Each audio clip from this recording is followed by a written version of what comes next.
പ്രതിപക്ഷ നേതൃസ്ഥാനം ഏറ്റെടുത്ത ശേഷം രാഹുൽ ഗാന്ധി ഇന്ത്യയിലെ ജനങ്ങൾക്കായി നൽകിയ സന്ദേശം കേൾക്കേണ്ടത് തന്നെയാണ്.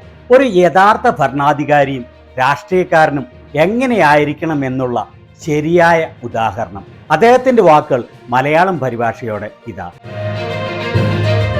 നമസ്കാരം.